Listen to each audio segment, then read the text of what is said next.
बिस्मिल्लाहिर्रहमानिर्रहीम। शुरू अल्लाह के नाम से जो रहमान और रहीम है।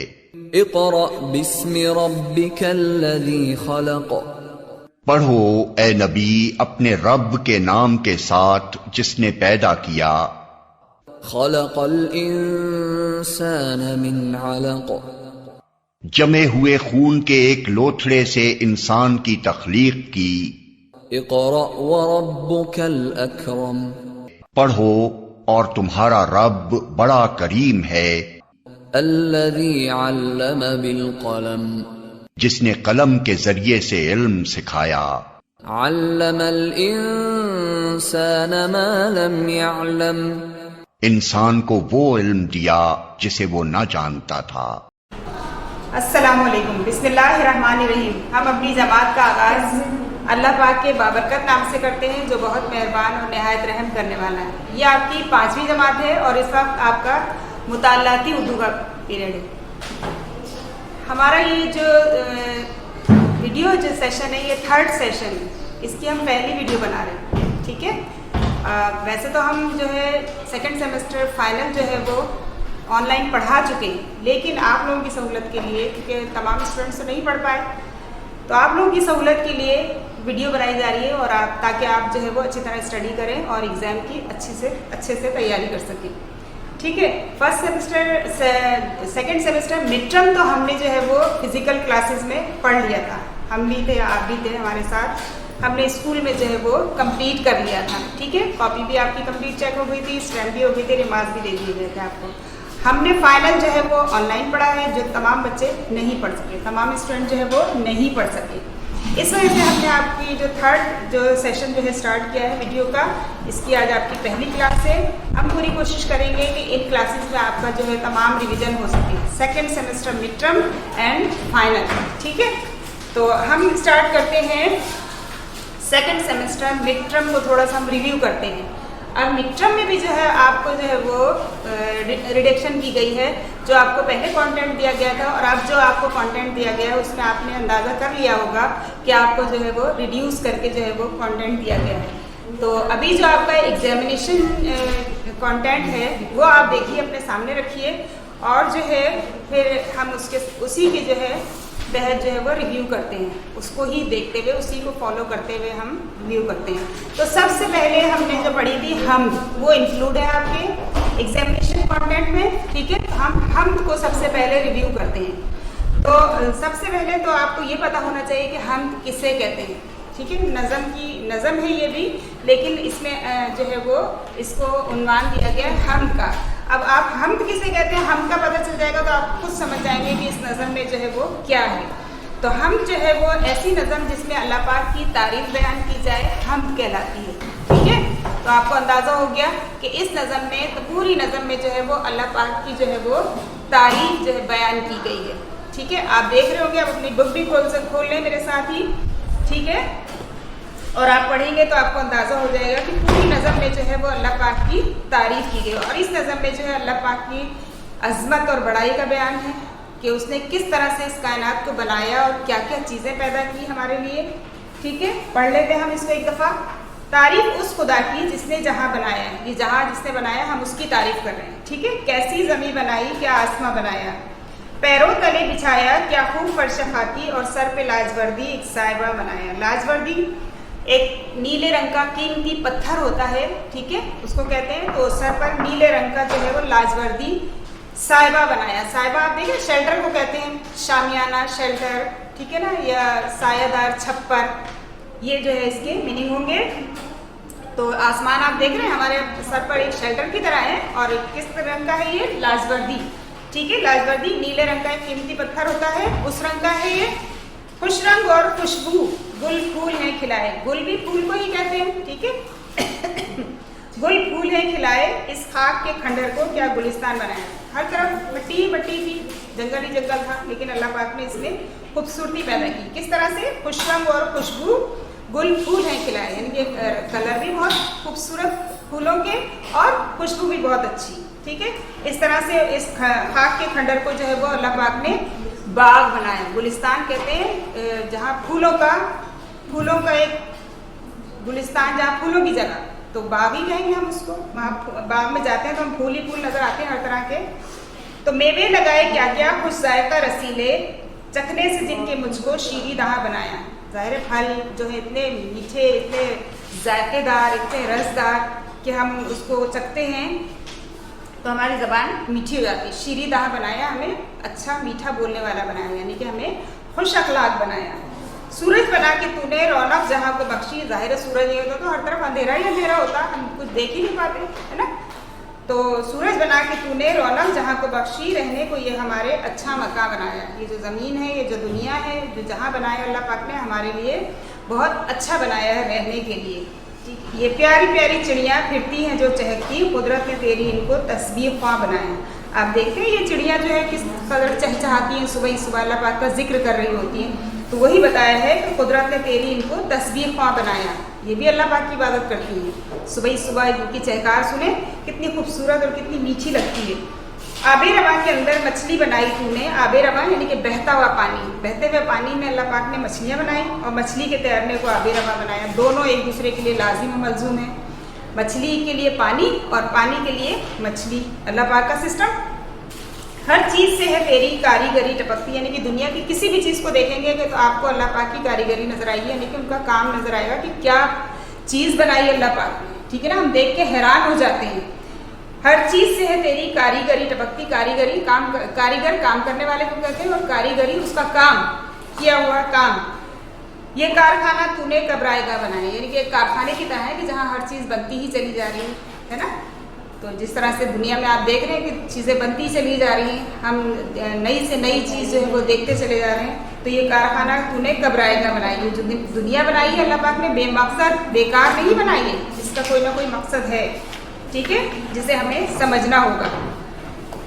ये तो आप समझ गए इसको। हमको हर शेर में आपने देखा कि इसमें अल्लाह पाक की तारीफ बयान की गई। हर चीज़ से हर जो है वो अल्लाह पाक की तारीफ नजर आती है हमें कि कैसे जो है अल्लाह पाक ने ये ज़मीन बनाई, कैसे जो है हमारे सर पर आसमान जो है लाजवर्दी रंग का बनाया, नीले रंग का बनाया। खुश रंग यानी कि अच्छे अच्छे रंगों के फूल, अच्छी अच्छी खुशबुओं के फूल बनाए और इस खाक के खंडर को यानी कि ज़मीन को जो है वो इस कदर बागों का जो है वो गुलिस्तान बनाया। मेवे लगाए, फल फूलों के बारे में बताया जा रहा है कि मेवे लगाए क्या क्या, खुश जायका रसीले, चखने से जिनके मुझको शीरी दाम बनाया कि हम खाते हैं तो किस कदर टेस्ट आता है, हमें बहुत अच्छा लगता है और मीठा खा के ज़ाहिर है हम भी खुश अखलाक हो जाते हैं। सूरज बना के तूने रौनक जहाँ को बख्शी। अल्लाह पाक ने सूरज बनाया है तो ये दुनिया जो है वो रोशन है, हमें नज़र आता है सब कुछ। रहने को ये हमारे अच्छा मकान बनाया। ये दुनिया जो बनाई है अल्लाह पाक ने हमारे लिए, इंसानों के लिए, जानवरों के लिए, परिंदों के लिए, इन सब के लिए बहुत अच्छा मकान है। ये प्यारी प्यारी चिड़ियाँ फिरती हैं जो चहकती। चिड़ियों को भी अल्लाह पाक ने देखे अपना तस्बीह ख्वाह बनाया, यानी कि चिड़ियाँ भी जो जिनकी उनकी जो चहकार हम सुनते हैं तो वो अल्लाह पाक का जिक्र कर रही होती है। आबे रवा के अंदर मछली बनाई तूने। मछली के तैरने को आबे रवा बनाया है, यानी कि पानी और मछली एक दूसरे के लिए लाज़िम और मलज़ूम है। अल्लाह पाक ने जब पानी बनाया तो फिर मछलियाँ भी बनाई अल्लाह पाक ने कि जब पानी है तो फिर उनकी जो है वो हयात भी होनी चाहिए, है ना। उसमें एक हयात भी होनी चाहिए। जिस तरह ज़मीन पर इंसान है, जानवर हैं, परिंदे हैं, इसी तरह से पानी में जो है वहाँ पर भी हयात होनी चाहिए। तो अल्लाह पाक ने मछलियाँ बनाई। हर चीज़ से है तेरी एक कारीगरी टपकती, यानी कि हर चीज़ से तेरी जो है वो हर चीज़ जो है बनाई हुई हमें नज़र आती है, खूबसूरत नज़र आती है। ये कारखाना तूने कब रायगा बनाया। ठीक है, ये जो दुनिया बनाई है अल्लाह पाक ने कोई बेकार और बेमकसद नहीं बनाई है। अच्छा, इसके बाद हम इसका मरकज़ी ख्याल, आप खुद ही समझ गए होंगे, इसका मरकज़ी ख्याल अल्लाह पाक की तारीफ़ और उसकी अल्लाह पाक की कुदरत और उसकी बनाई हुई चीज़ों की तारीफ़ है।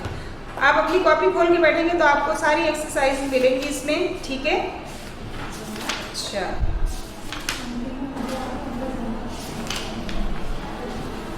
मरकज़ी ख्याल देखिएगा। ठीक है ना।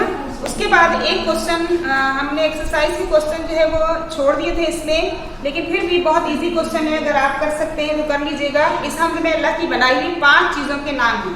ठीक है, आप मजीद 5 चीज़ों के नाम लिखें। चांद, सूरज इसमें है, जिक्र है, मेवों का है, फल का है, ज़मीन का है, आसमान का है, क्या क्या कुछ अल्लाह पाक ने नहीं बनाया। ठीक है ना, तो हम भी 5 नाम लिख सकते हैं। हमें भी पता है कि अल्लाह पाक सारी जहाँ की चीज़ें जो है अल्लाह पाक नहीं बनाई है, तो हम भी लिख सकते हैं। दरख्त, पेड़ पौधे, फूल, फल, जो भी हमें लिखना है सितारे, सैयारे, कहकशाएं, ये सब कुछ हम लिख सकते हैं। तो सिर्फ 5 चीज़ों के नाम हमसे पूछे गए हैं तो हम लिख सकते हैं। बताइए मछली क्या खाती है?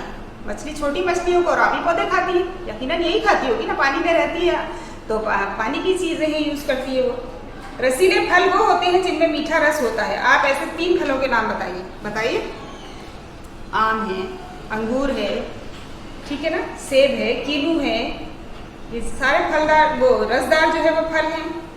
हमद में खुश रंग, खुशबू और खुश जायका जैसे अल्फाज आए। आप ऐसे और 2 अल्फाज बनाइए जिसमें खुश लिखा जाता है। खुश किस्मत है, खुश मिजाज है, खुश रंग है, खुशबू है ना। बहुत सारे ऐसे अल्फाज हैं जो खुश से इस्तेमाल होते हैं। तो आप 2 ही अल्फाज बनाने को कहा है, बना सकते हैं। आप इस एक्सरसाइज की मशक कीजिएगा और इसको सॉल्व कर लीजिएगा, ठीक है। जुमले बनाना है तो जुमला हमने जो है उसका बना लिया था। हमने वर्ड स्पिनिंग भी किए हैं और वर्ड स्पिनिंग भी सिलेक्टेड किए हैं और एक जुमला था पैरों तले, हमने वो भी बना लिया। अगर नहीं बनाया तो आप बना लीजिएगा। अल्लाह पाक ने हमारे पैरों तले ज़मीन बिछाई है, ठीक है। और आप ये देख रहे होंगे शीट, आपको शीट देखने से अंदाज़ा हो रहा होगा किस्सा एक बात का। जब हम पढ़ेंगे तो आपको अंदाज़ा हो जाएगा कि ये जो है टॉपिक के लिहाज से आपको शीट्स बनाई गई। इनको शीट्स को देखकर आप जो है वो आपको याद आ जाएगा कि आपने क्या क्या जो है सबक पढ़े थे, ठीक है। क्योंकि हम ये मिड टर्म रिव्यू कर रहे हैं जो हम स्कूल में पढ़ चुके हैं, फिजिकल क्लासेस में ले चुके हैं। अच्छा, अब इसी तरह हम देखते हैं, हम की तरह भी देखते हैं पहले कि इसमें एक क्वेश्चन करवाया था मैंने, अल्लाह के चंद ऐसे काम बताइए जो आपको बेहद पसंद है, जिन पर आप हैरान होते हैं। हम तो हर चीज़ को देखकर हैरान होते हैं अल्लाह पाक की बनाई हुई, होते हैं ना, क्योंकि हम तो नहीं बना सकते। एक नाखून भी है तो इसको भी हम नहीं बना सकते। ये भी अल्लाह पाक की बहुत बड़ी नेमत है, इसका भी हमें लाखों शुक्र अदा करना चाहिए, ठीक है।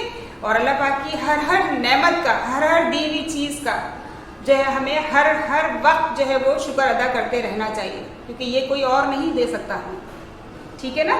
तो मैं तो भाई हर चीज़ को देखकर अल्लाह पाक की जो है वो हैरान रह जाती हूँ और मुझे तो हर चीज़ बहुत पसंद है। सूरज का निकलना, छुपना, चांद का निकलना, घटना, बढ़ना, ये सब हम तो इंसानों के बस की बात तो है ही नहीं। ये तो अल्लाह पाक की ही कारीगरी है, अल्लाह पाक का ही कारनामा है, उसी की कुदरत है, ठीक है ना। बारिश का बरसना, बादलों का झुकना, आप देखें बारिश के दौरान जो है बादल कितने नीचे आ जाते हैं, है ना।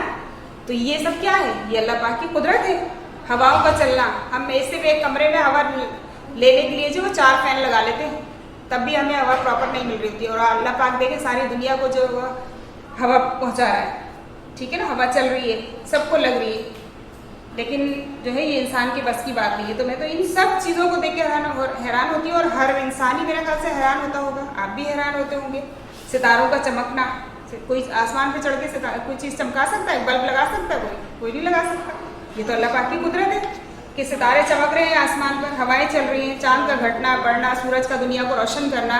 हम एक कमरे को रोशन करने के लिए 4 बल्ब यूज़ कर लेते हैं, लेकिन अल्लाह पाक ने पूरी दुनिया को रोशन करने के लिए सिर्फ एक ही सूरज रखा है जो सारी दुनिया को रोशनी दे रहा है, ठीक है ना। बादलों का झुकना, बारिश का होना, बहुत सारे काम ऐसे हैं, हर काम को आप देख के हैरान रहेंगे और आपको बहुत पसंद आएंगे, क्योंकि वो इंसान नहीं कर सकते वो काम, ठीक है। तो आप जो मैंने लिखवाया उसके अलावा भी आपके जहन में कुछ है तो आप लिख सकते हैं। ज़ाहिर है आप भी देख रहे हैं, ऑब्जर्व कर रहे हैं, ठीक है ना, अल्लाह पाक की कुदरत को। उसके बाद हमने एक जो है एक ही शेर की हमने तशरीह की थी। आपके कंटेंट में शायद 2 होंगे, तो आप एक ही को फॉलो कीजिएगा जो मैंने आपको सॉल्व करवाया है, ठीक है ना। सॉल्यूशन में देखिएगा वही आपको मिलेगी। सूरज बना के तूने रौनक जहाँ को बख्शी, रहने को ये हमारे अच्छा मका बनाया है। अच्छा, हवाला लिखेंगे हम, ठीक है ना।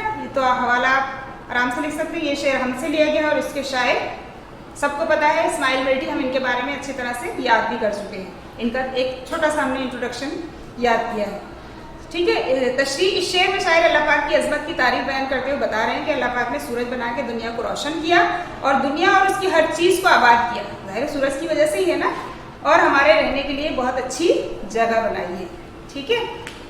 अच्छा, उसके बाद हमने जिनकी लिखी हुई है उनके शायर मोहम्मद इस्माइल मिल्टी का एक मुख्तसर सा तारुफ लिखा था, आप उसको भी पढ़ लीजिएगा, ठीक है। और मेरे ख्याल से तो याद हो गया था, हमने क्लास में ही याद कर लिया था इसको। तो मोहम्मद इस्माइल मिल्टी 1844 में मेरठ में पैदा हुए और इसी निस्बत से मिल्टी कहलाए। आपकी इब्तदाई ज़िंदगी तो बहुत मसरूफ़ गुजरी, लेकिन रिटायरमेंट के बाद आपने अपना सारा वक्त अदब की खिदमत करते हुए गुजारा, यानी कि लिखने लिखाने में गुजारा, ठीक है। आपका बहुत आसान अल्फाज मैंने इस्तेमाल किए हैं और बहुत मुख्तसर तौर पर आपको बताया है इनके बारे में, ठीक है। आपका अंदाज़े बयां बहुत सादा मगर पुरअसर था, यानी कि पढ़ने वाले पर असर करता है। आपकी शायरी में सूफियाना रंग भी मौजूद है, यानी कि मजहब से भी आपको बहुत ज़्यादा लगाव, जैसे कि आप हम देख रहे हैं, नात भी है इनकी, हमद भी है इनकी, ठीक है। तो इनको जो है मजहब से भी बहुत ज़्यादा इनकी शायरी से हमें अंदाज़ा होता है कि इनको मजहब से भी बहुत ज़्यादा लगाव है। आपने नज़म के अलावा मरसिया, कसीदा, गज़ल और रुबाइयात भी लिखी है जिनका अपना एक मकाम है, ठीक है। नज़म तो आपने पढ़ ली, मरसिया, कसीदा, गज़ल और रुबाइयात भी लिखी है, ये भी आप आगे देखेंगे इनके बारे में, जिनका अपना एक मकाम है। एक ये छोटा सा इंट्रोडक्शन है जो आपको अच्छी तरह से याद है, ठीक है। ये हमने हमको रिव्यू किया है। अब हम चलते हैं अपने टॉपिक्स की तरफ, जिसमें हमने पढ़ा था किस्सा एक बाग का, ठीक है। तो ये आपको देखकर अंदाजा हो रहा होगा, शीट देखकर अंदाजा हो रहा होगा परिंदों को देखकर कि एक किस्सा एक बाग का याद आ गया आपको कि एक बाग में जो है एक चिड़िया और चिड़ा घोंसला बना रहे थे।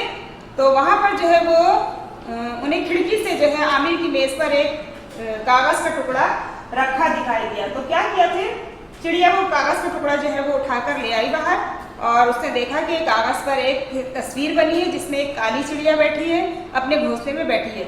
तो चिड़िया को जो है उसका घोंसला बहुत पसंद आता है, ठीक है ना, क्योंकि उसमें जो है घोंसला जो था वो कुशादा था, क्योंकि चिड़िया बड़ी थी, उसने अपने हिसाब से बनाया था।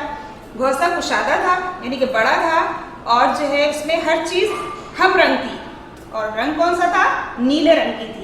नीला पत्थर, नीला बटन और नीले रिबन का टुकड़ा। वो ये देखकर जो है बहुत उसको जो है अच्छा लगता है वो घोंसला, और वो कहती है, लेकिन जो जब वो घोंसले की तारीफ करती है तो चिड़ा जो है वो इससे चिढ़ जाता है, कहते हैं क्या आखिर कौन सा परिंदा है जिसकी तुम इतनी तारीफ कर रही हो, जिसके घोंसले की तुम इतनी तारीफ कर रही हो। तो फिर वो चिड़िया बड़ी मुश्किल से कागज पर लिखा हुआ नाम होता है उसको पढ़ती है, ऑस्ट्रेलियन बावर बर्ड। तो चिड़ा कहता है ऑस्ट्रेलिया में रहते हैं ना, तभी कराची में ये सब कुछ नहीं मिल सकता, ठीक है ना। तो लेकिन चिड़िया उस वक्त तो बात आई गई हो जाती है, चिड़िया लेकिन बात नहीं भूलती है। दूसरे दिन जब बाग में जाती है अपनी सहेलियों के पास, तो फिर वो अपनी सहेलियों से बताती है कि मैंने ऐसी ऐसी तस्वीर में जो है वो एक चिड़िया और उसके घोंसले की, खूबसूरत घोंसले की जो है वो तस्वीर देखी। वो चिड़ियों से डिस्कस करती है, तो चिड़िया और कहती है कि मैं तो अपने पुराने वजह के जो है घोंसले से तंग आ गई हूँ, घर से जो है वो तंग आ गई, मेरा घर तो बहुत पुराना है, वो सीधा है। तो सारी चिड़िया यही कहती है कि हम भी अपने पुराने घोंसलों से जो है वो तंग आ गए हैं। तो आपस में ये लोग बातें कर रहे होते हैं, तो कौवा इनकी बातें सुन लेता है और फिर जो है वो आता है, उसकी आंखें शरारत से चमकने लगती है, वो एक शरारत करना चाहता है और आके उनको एक राय देता है, ऐसा करो, इतना शोर क्यों मचा रही हो, जो तुम्हारी मुश्किल है उसको दूर कर देते हैं और ऐसा करो, एक दूसरे घोंसले में रहने के लिए चली जाओ, तब्दीली भी हो जाएगी और खर्चा भी नहीं होगा। तो चिड़िया जो है उसकी राय को बड़ा अच्छा समझती है और कहती है हाँ तुमने ये बहुत अच्छी राय दी, चलो ऐसा ही करते हैं। सब चिड़िया बोली और सब खुशी खुशी घर तब्दील करने में लग गए। हालांकि चिड़े इस बात से खफा थे, वो नहीं जाना चाहते थे, लेकिन चिड़ियों ने फिर उनको मना लिया और उन्होंने क्या किया कि जो है वो घर बदलना शुरू कर दिया। अब हम दूसरे हिस्से में पढ़ेंगे, पहले हिस्से की पहले एक्सरसाइज भी देख लीजिए, हम दूसरे हिस्से में फिर पढ़ेंगे कि क्या हुआ इनके साथ जब इन्होंने घर बदल लिए, कौवे की अहमकाना राय पर जो है वो ये काम किया, तो उनके साथ क्या मसले हुए, ये हम दूसरे हिस्से में पढ़ेंगे। लेकिन पहले हिस्से की हम एक्सरसाइज देख लेते हैं, ठीक है। इसमें भी हमने जो है वो शॉर्ट किया था, आखिर ये कौन सा परिंदा है, चिड़े ने जरा चिढ़कर कहा, चिड़े को कौन सी बात बुरी लगी जिसकी वजह से वो चिढ़ गया था। तो सिंपल सी बात है, जब चिड़िया ने घोंसले की तारीफ की, ऑस्ट्रेलियन बावर बर्ड के घोंसले की तारीफ की, तो चिड़ा जो है वो चिढ़ गया था, ठीक है। कौवे ने चिड़ियों को क्या राय दी, कौवे ने चिड़ियों को राय दी कि ऐसा करो, एक दूसरे के घोंसले में रहने के लिए चली जाओ, तब्दीली भी हो जाएगी और खर्चा भी नहीं होगा, ठीक है। क्या सब परिंदे घर बदलना चाह रहे थे, सब चिड़िया घर बदलना चाह रही थी, चिड़े जो है वो घर बदलना नहीं चाह रहे थे। क्या कौवे ने अपना घर बदला, नहीं बदला था, है ना, क्योंकि उसे पता था कि अपना घर अपना होता है। इन्होंने दूसरा क्वेश्चन भी इसके साथ ही किया है, क्यों नहीं, ठीक है। उसके बाद जो है इसमें ब्लैंक्स दी हुई है जो हमने फिल कर ली थी।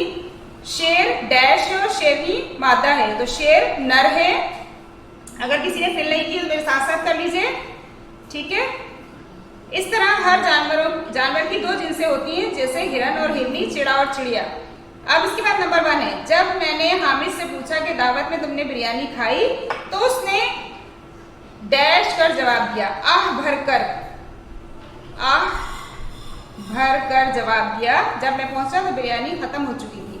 समीना का कमरा इतना कुशादा है कि वो अपनी जरूरत की हर चीज रख सकती है। नंबर 3 है गफूर साहब पुरानी वजह के, अगर नहीं फील किया मेरे साथ साथ कर सकते हैं आप, पुरानी वजह के आदमी है, घर से निकलते हैं तो वो शेरवानी जरूर पहन लेते हैं। उसके बाद है नंबर 4 कागज पर चूंकि लकीरें नहीं थी, लाइंस नहीं थी कागज पर, इसलिए बहुत से बच्चों ने डैश लिख दिया, तिरछा लिख दिया, जैसा कौवा तिरछी तिरछी टांगों पर चला आया, कूदता हुआ चला आया था, इसी तरह उन बच्चों ने जो है वो तिरछा लिख दिया, यानी कि ऊपर से नीचे हो गया उनका लिखना, राइटिंग जो है उनकी। ठीक है, ये एक्सरसाइज आपने देखी। अब हम दूसरे हिस्से में आते हैं। दूसरा हिस्सा देखिए अपना। अब हम देखेंगे कि घर बदलने के बाद चिड़ियों को या परिंदों, तमाम परिंदों को क्या क्या मुश्किलात पेश आई। ठीक है, घर बदल तो लिए लेकिन कुछ ही दिनों बाद सब चिड़ियों के चेहरे जो है वो उतरे उतरे से नजर आने लगे। सब एक दूसरे से आपस में शिकायतें करने लगे। जैसे धोबन चिड़िया ने शिकायत की मैना से, तुमने बताया तो होता कि तोते इतने लड़ाका होते हैं। ठीक है, आए दिन वो हमें बातें सुनाते रहते हैं। जब से तुम्हारा घर लिया है आए दिन जो है वो हमसे लड़ते रहते हैं, बातें सुनाते रहते हैं। मैना कहती है हमसे तो बड़े अच्छे ताल्लुकात थे, और फिर मैना भी शिकायत करती है कि वो भी तुम्हारी शिकायत कर रहे थे कि तुम्हारी ढंग की हरकत की वजह से जो हमें हर वक्त ये डर लगा रहता है कि कहीं गैर परिंदे हमारे घोंसले पर कब्जा ना कर ले। ठीक है, जब देखो तुम्हारे शौहर की दुम जो है, चिड़ै की दुम जो है वो टप टप चलती रहती है और हमें नींद नहीं आती, डर के मारे उन्हें नींद नहीं आती। ये भी आपस में जो है लड़ रहे होते हैं और आपस में शिकायतें कर रहे होते हैं और कहते हैं काश हमने अपना घर छोड़ा ही ना होता। फिर उसके बाद देखिए दर्जन चिड़िया कहती है कि क्यों भाई हमारे घर से क्या शिकायत है तुम्हें। दर्जन चिड़िया कहती है बाग के सब परिंदों में सब ये जोड़ा बहुत ही नफासत से घास फूस और पत्तों से अपना घोंसला तैयार करता है, क्योंकि छोटी नाजुक सी होती है चिड़िया। ठीक है, वैसे तो बहुत सफाई से तुमने घोंसला बनाया, मगर क्या करें वो हमारे लिए बहुत छोटा है। मुझे डर है कि वो हमारा वजन सह ना सकेगा और यूं झूलते झूलते मैं और मेरे अंडे धम से नीचे गिर जाएंगे। ये मैना, जाहिर चिड़िया को आपने देखा एक छोटा साइज है उसका, वो अपने हिसाब से जो है वो घोंसला बनाती है, और मैना जो है एक बड़ा परिंदा है वो अपने हिसाब से घर बनाती है। अब मैना जो है वो चिड़िया के घर में आ जाएगी तो ऐसा ही होगा ना फिर, और चिड़िया मैना के घर में चली जाएगी तब भी ऐसा ही होगा, दोनों के लिए मुश्किल होगी। तो वही हुआ दोनों के साथ, दोनों आपस में एक दूसरे से शिकायत करने लगे। दर्जन चिड़िया जरा इतरा कर बोली हाँ मेरा तो पूरा खानदान ही नाजुक है, तभी तो हमने अपना घोंसला भी नाजुक बनाया था। इस नए घर में तो मुझे डर है कि मेरे अंडे इधर से उधर लुढ़कते हुए वो मैना के घर में पहुंच गई हैं। तो जाहिर है अब अंडे इधर उधर लुढ़केंगे, फिक्स तो होंगे नहीं उसमें, एक दूसरे से टकरा ना जाए भी। मैना तुम अपना वजन कम कर लो तो अच्छा होगा। सब चिड़िया अब सुविधा हो गई, सबको अपने अपने घर याद आने लगे। फिर वही शिकायत कि काश हमने अपना घोंसला छोड़ा ही ना होता। यह बबली इतना छोटा और अंधेरा घोंसला बनाती है कि वो भी इंसानों के घरों की छत से करीब। मुझे तो नीचे पहुंचना एक लंबा सफर मालूम होता है। बुलबुल ने एक सीटी बजाते हुए कहा क्यों ना हम अपने अपने घोंसलों में वापस चले जाएं। बुलबुल की इस तजवीज पर जो है वो सब परिंदे जो वो खुश हो जाते हैं और कहते हैं कि बुलबुल जो है वो सही कह रहा है, हमें अपने अपने घरों में चले जाना चाहिए।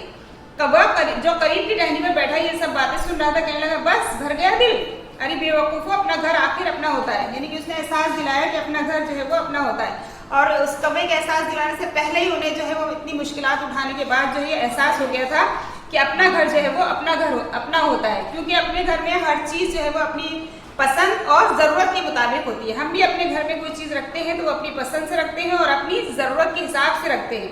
ठीक है, इसी तरह जो भी घर बनाते हैं, परिंदे हों, जानवर हों या इंसान हो, यही उनका तरीका होता है। ठीक है, अपने घरों में अपने हिसाब, अपनी जरूरत और अपनी पसंद के मुताबिक चीजें रखते हैं। तो नहीं सब चिड़ियों को, सब परिंदों को यह एहसास हो गया था। ठीक है, फिर उसने जो है वो बाबर बर्ड के बारे में बताया कि मैं ऑस्ट्रेलियन वीजा ऑफिस गया था।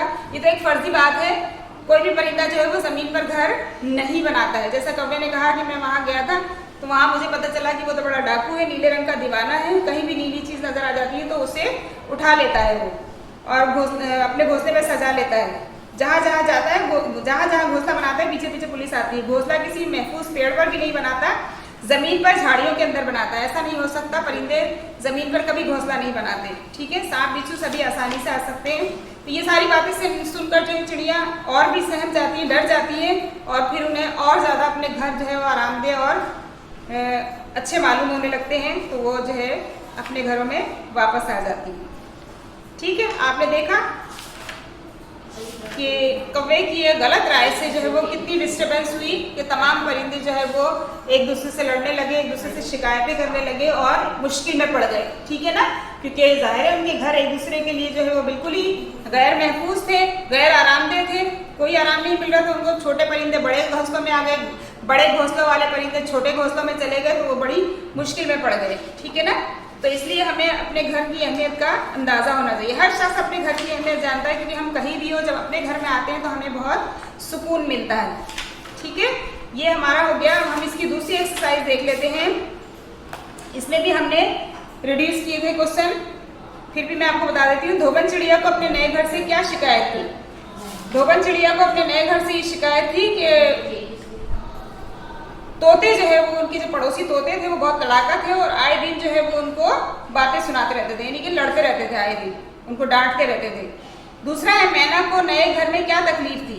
मैना का घर भाई छोटा था ना, वो चिड़िया के घर में आ गई थी, तो मैना के लिए तो बहुत छोटा था, उसे डर लगा रहता था कि ऐसा ना हो कि मैं और मेरे अंडे जो है वो धम से किसी दिन नीचे गिर जाए। उसके बाद है नंबर 3, सब चिड़िया अपने घरों में वापस आने के ख्याल से क्यों खुश हुई? क्योंकि उन्हें एहसास हो गया था कि अपना घर अपना होता है, वहीं हमें आराम मिल सकता है और वहाँ की हर चीज अपनी जरूरत और पसंद के मुताबिक होती है। उसके बाद नंबर 4 देखिए, आपके ख्याल में इस कहानी में सबसे ज्यादा होशियार परिंदा कौन था? बताइए, आपके ख्याल में कौन था? मेरे ख्याल में तो कौवा था, है ना, जिसने अपना घोंसला भी नहीं बदला था, वो अपने घोंसले में आराम से बैठा हुआ था। और आप उस परिंदे को होशियार क्यों समझते हैं?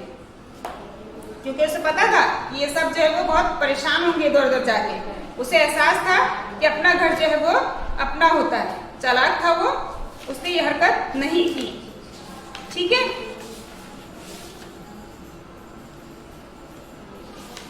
अब हम देखते हैं हमारा दूसरा टॉपिक। देखिए दूसरी शीट हमारी बनी हुई है कलाची की शिकारी। इसको देखकर, पिक्चर देखकर आपको अंदाजा हो रहा होगा कि ये जो है वो कलाची के शिकारी है ना। आपको देखते ही सबक का नाम भी याद हो गया होगा, कलाची की शिकारी। पहले जो है वो कराची को क्या कहा जाता था? कलाची कहा जाता। पहले कोलाची, फिर कलाची, है ना, बदलते बदलते नाम। आज क्या है उसका? कराची। तो ये सबक हमने बहुत अच्छी तरह ये कहानी पढ़ी और इसको जो है आपने, मेरे ख्याल से खुलासा भी मैंने लिखवाया है, मेरे ख्याल से नहीं बल्कि यकीनन मैंने खुलासा लिखवाया है और आपने अच्छी तरह से याद भी कर लिया था क्लास में। ठीक है, सबने मोस्टली स्टूडेंट ने जो है वो मुझे सुना भी दिया था। अच्छा, फिर भी एक बार हम रिव्यू कर लेते हैं कि ये बहुत जमाने की बात है जब कराची को कलाची कहा जाता था। समंदर के किनारे कलाची एक छोटा सा गांव था। यहाँ मछेरों की एक कौम कलाच रहती थी, उसके नाम पर इस बस्ती का नाम कलाची पड़ा था। उन्हीं दिनों की बात है, माहीगीरों यानी कि मछलियां पकड़ने वाले, जिनका पेशा मछलियां पकड़ना, जो साहिल पर लोग आबाद हुए उनका पेशा ही जो है वो मछलियां पकड़ना था, वो माहीगीर कहलाए। ठीक है, माहीगीरों के एक घराने में 7 भाई रहते थे। 6 बड़े भाई खूब तंदुरुस्त थे, मगर उनका सबसे छोटा भाई दुबला पतला और कमजोर था। बड़े भाई सोचते ही कमजोर है, समंदर में दिन भर तूफानी हवाओं के थपेड़े ना सह सकेगा। यानी कि जो आपने देखा, हवा जो लगती है हमें ऐसा लगती है कि हम गिर जाएंगे, है ना, तो समंदरी हवाओं के थपेड़े ना सह सकेगा, यानी कि बर्दाश्त नहीं कर सकेगा, समंदरी हवाओं का मुकाबला नहीं कर सकेगा। इसलिए वो घर पर ही रहता, जबकि उसके बड़े भाई पौ फटते ही अपने जाल लेकर समंदर का रुख करते और दिन भर तूफानी लहरों में मछलियों का शिकार करते बहुत दूर निकल जाते। दूसरे मछेरे इतनी दूर तक जाने से घबराते थे। शाम तक इन 6 भाइयों के जाल मछलियों से भर जाते। वो उन्हें बाजार में फरोख्त करके घर की जरूरत की मछलियां लेकर लौटते। उनके वापस लौटने पर जो है वो सातों भाई और उनके बीवी बच्चे आग पर मछलियां भूनते और अपनी मनपसंद ग़िज़ा उबले हुए चावलों के साथ खाते। इस तरह इस मेहनतकश खानदान की जिंदगी सुख चैन से बसर हो रही थी। लेकिन इनके साथ एक दिन एक हादसा हो गया। ठीक है ना, एक दिन ये कलाची के जो है मछेरे हर रोज की तरह सुबह सवेरे जो है वो मछलियां पकड़ने गए, लेकिन घर वापस सूरज डूबने पर लौट कर नहीं आए। घर में सबसे छोटा भाई और घर की औरतें हमेशा की तरह उनका इंतजार कर रही थी। सिंधी जबान में शिकारी को घातू कहते हैं, घात लगाने वाले को घातू कहते हैं। अब ये लफ्ज जो है वो सिंधी जबान का है। ठीक है, जब बहुत रात हो गई और घातू घर ना आए तो घर वालों की परेशानी बढ़ गई। वो अपनी सादा सी झोपड़ी से बाहर निकल आए। यह खबर आन के आन में यानी कि फौरन ही, आन के आन में यानी कि फौरन ही सारे गांव में फैल गई कि 6 शिकारी भाई आज समंदर से नहीं लौटे। मछेरों की छोटी सी बस्ती में सभी एक दूसरे के दुख सुख में शरीक थे, यानी कि उस वक्त सब लोग एक दूसरे के साथ रहते थे, एक दूसरे के बारे में मालूम होता था उनको। तो इसलिए सभी गांव वालों की रात जो है वो परेशानी में गुजरी। जाहिर है अब एक फैमिली परेशान है तो सभी गांव वाले उनके साथ शरीक थे। सुबह होते ही छोटा भाई अपने भाइयों की खैर खबर लेने यानी कि उनकी कैफियत मालूम करने जो है वो समंदर के किनारे पहुंचा। मछेरे अपनी कश्तियां समंदर में उतारने के लिए तैयार खड़े थे। पूछने पर वो इतना ही बता सके कि वो लोग समंदर में बहुत दूर तक शिकार करने चले गए थे और फिर किसी ने उन्हें वापस आते नहीं देखा। छोटा भाई चंद दूसरे मछेरों के साथ कश्ती में बैठकर समंदर में उतर गया और फिर उसी तरफ गया जहां उसके भाई कश्ती ले जाया करते थे, और जिस तरफ उसके भाई अपनी कश्ती ले जाते थे उसी सिमत में वो दूर तक गए। अचानक उन्हें एक बहुत बड़ा भंवर नजर आया। भंवर आपको मैंने पहले ही बताया कि भंवर ऐसा पानी जो राउंड लेता है और नीचे कैपेसिटी होती है पानी जाने की, यानी कि अंदर जगह है पानी जाने की, तो फिर इस तरह पानी जो है वो राउंड लेता हुआ तेजी से अंदर जाता है। तो ऐसा ही कोई भंवर आ गया। गौर से देखने पर उन्हें पता चला कि भंवर में एक बहुत बड़ी मछली मगरमच्छ चक्कर लगा रही है। छोटे भाई का दिल बैठ गया, यानी कि उसे अंदाजा हो गया कि यही कोई हादसा हुआ होगा। उसे मालूम हो गया कि उसके बड़े भाइयों की कश्ती भंवर में फंस गई थी और उन्हें इसी मछली ने खा लिया है। उसकी आंखों से आंसू जारी हो गए। दूसरे मछेरे भी बहुत गमगीन हुए और आंसू बहाते हुए किनारे की तरफ लौट आए। सिंधी जबान में मगरमच्छ बहुत बड़ी मछली आमतौर पर शार्क को कहते हैं। ठीक है, सिंधी जबान में जो है मगरमच्छ कहते हैं, हम बड़ी मछली कहते हैं। ठीक है, ये मगरमच्छ नहीं है। पहले लोगों की कंफ्यूजन थी कि शायद ये मगरमच्छ हो, मगरमच्छ नहीं बल्कि मगरमच्छ सिंधी जबान से ली गई है। ये सिंधी अभी आपको आगे अंदाजा हो जाएगा कि ये जो है एक नज़म है ये, ठीक है ना, सुरघातू, उससे ये जो है वो सबक जो है वो बनाया गया है। अच्छा, अब इसकी एक्सरसाइज तो है नहीं पहले हिस्से की, तो हम दूसरा हिस्सा भी पढ़ लेते हैं कि पहले हिस्से में तो भाई को पता चल गया, छोटे भाई को, जिसको वो बहुत कमजोर समझा करते थे, फिर उसने देखे हिम्मत दिखाई। दूसरे हिस्से में आपको अंदाजा होगा कि उसने कैसे क्या काम किया। छोटे भाई को अंदाजा हो गया कि बड़े भाई की कश्ती जो है वो भंवर में फंस गई थी और वहां पर उसे एक शार्क मछली नजर आई राउंड लेती हुई। तो उसने सोचा कि शायद इसी मछली ने जो है मेरे भाइयों को हलाक कर दिया। अब देखें, हम दूसरे हिस्से में देखते हैं। समंदर के किनारे पर माहीगीरों की बस्ती के सब लोग जमा थे। मछेरों ने ये दास्तान सबको सुनाई क्योंकि बहुत बड़ा हादसा था। 6 भाइयों का एक साथ जो है वो हलाक हो जाना बहुत बड़ा हादसा था।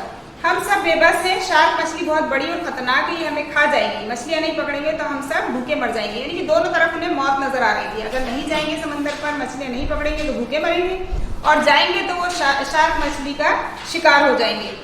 तो सबसे छोटे भाई ने आंसू पोंछते हुए कहा, देखें जिसे कमजोर दुबला पतला समझ के जो है वो घर पर छोड़कर जाया करते थे, उसे शिकार करने भी नहीं ले जाया करते थे, वही हिम्मत दिखाता है कि आंसू पोंछते हुए कहता, भाइयों हिम्मत ना हारो, ये आदमखोर मछली जिसने मेरे भाइयों को खाया है मेरे हाथों से जिंदा ना बच सकेगी, मैं इसे जरूर हलाक करूंगा। सब हैरान हो जाते हैं उसकी बात सुनकर कि ये तो मछलियां पकड़ने भी नहीं जाता था, अभी शार्क मछली को कैसे हलाक करेगा।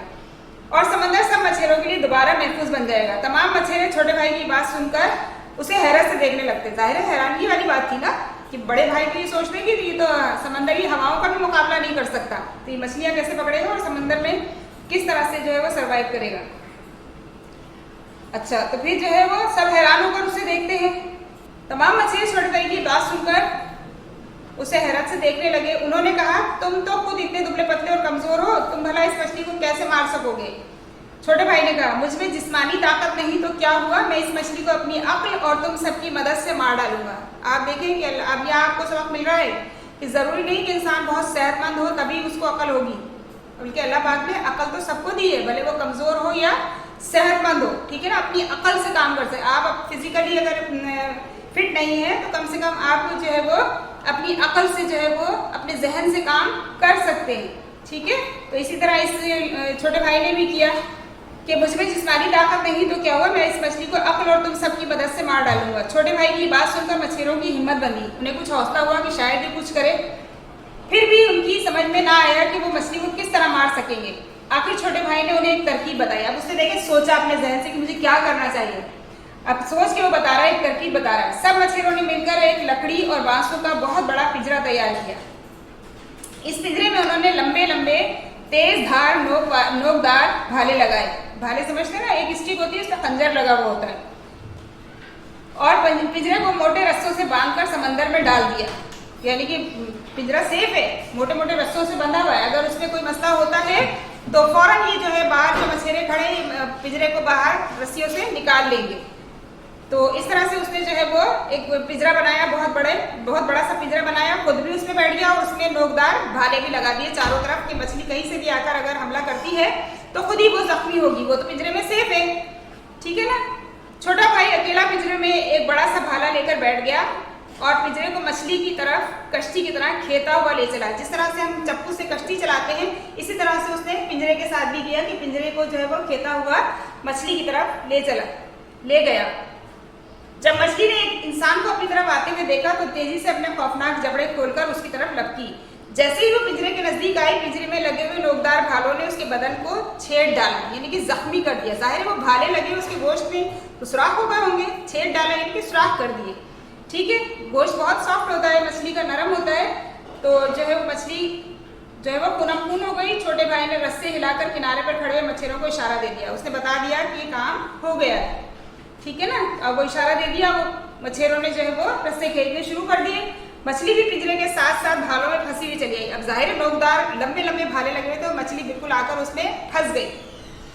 किनारे तक पहुंचते पहुंचते मछली का बहुत सारा खून बह गया और वो बेहोश हो गई। मच्छरों ने मछली को अपने हथियारों से टुकड़े टुकड़े कर दिया। इस तरह छोटे भाई की अक्लमंदी ने कराची के तमाम मच्छरों को खतरनाक आदमखोर मछली से निजात दिलाई। आप देखिए, अक्ल से काम करें तो सब कुछ हो सकता है, ठीक है ना। ये कहानी सिंध के मशहूर शायर शाह अब्दुल लतीफ भिटाई रहमतुल्लाह अलैह ने अपने कलाम में सुरघातू के नाम से हमेशा के लिए महफूज कर दी है।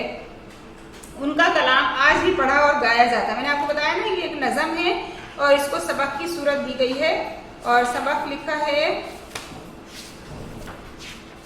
सबक की सूरत में किसने पेश किया है इसको? फहमीदा रियाज ने, ठीक है। आपको पता है ना ये ट्रांसलेशन करती है, दूसरी जबानों की ट्रांसलेशन उर्दू में करती है, तो इन्होंने सिंधी जबान की ट्रांसलेशन जो है वो उर्दू में करके सबक के तौर पर आप लोगों के लिए पेश किया है, ठीक है। आज भी आपका कलाम पढ़ा और गाया जाता है। अच्छा, अब इन्होंने बताया है कि क्या मसला है। कराची में मालिकपुर की तरफ जाते हुए गुलबई चौक पर हमें चंद कब्रों पर बनी हुई एक यादगार नजर आती है। मैंने भी देखी और सभी ने देखी होगी यकीनन, अगर उस तरफ से गुजरे होंगे मालिकपुर जाते हुए आपको गुलबई चौक पर ये चीजें नजर आएंगी। चंद कब्रें हैं। कहा जाता है कि कब्रें इन्हीं 7 भाइयों की हैं जो कराची शहर के बानी थे। अब 6 भाई तो उसी वक्त हलाक हो गए थे, उनके जो पार्ट्स मिले होंगे, जो भी कुछ मिला होगा, तो उनको दफनाया गया और फिर उसके बाद जब 7वें छोटे भाई की डेथ हुई होगी, इंतकाल हुआ होगा, तो उसको भी जो है फिर वहीं दफनाया गया। इस तरह वहाँ पर 7 कब्रें हैं, ठीक है, आज भी मौजूद है वहाँ पर। तो आप भी कभी गुजरे तो देख सकते हैं। और ये कहानी हकीकत है, यह हादसा हुआ था और ये तो उस वक्त की बात है जब कराची आबाद भी नहीं हुआ था। कराची को आबाद करने के लिए जो है ये माही गेट जो है वो साहिल के किनारे जो है वो आबाद हो गए थे, ठीक है। आपने देखा कि हमने दोनों जो है वो रिव्यू कर लिए हैं, लेकिन अब हम जब नेक्स्ट वीडियो क्लास लेंगे तो मैं इसके कुछ आपको ब्लैंक्स वगैरह भी करवाऊंगी, ठीक है, क्योंकि आपका 30 जो है वो MCQs होंगे आपके पेपर में। तो आपको 30 MCQs करने के लिए बहुत अच्छी रीडिंग और प्रैक्टिस करना है। कोई भी पॉइंट जो है वो आपको मिस नहीं करना है कि ये इम्पोर्टेंट नहीं है, वो इम्पोर्टेंट नहीं है। आप अच्छी तरह से रीडिंग करें और हर इम्पोर्टेंट पॉइंट को जो है वो अंडरलाइन कर लें। ये मैं आपको बताऊंगी नेक्स्ट क्लास में, ठीक है। अभी आपका टाइम खत्म हो गया है, अब हम मिलेंगे इंशाल्लाह। और जो मैंने कुछ आपको समझाया पढ़ाया हम बार बार रिव्यू कर चुके हैं। उम्मीद है कि अच्छी तरह से समझ में आ गया होगा और तमाम स्टूडेंट जो है वो अब इस चीज़ को देखें, समझें और अपनी एग्जाम की तैयारी करें, ठीक है। अब हम नेक्स्ट क्लास में मिलेंगे। अल्लाह हाफिज़।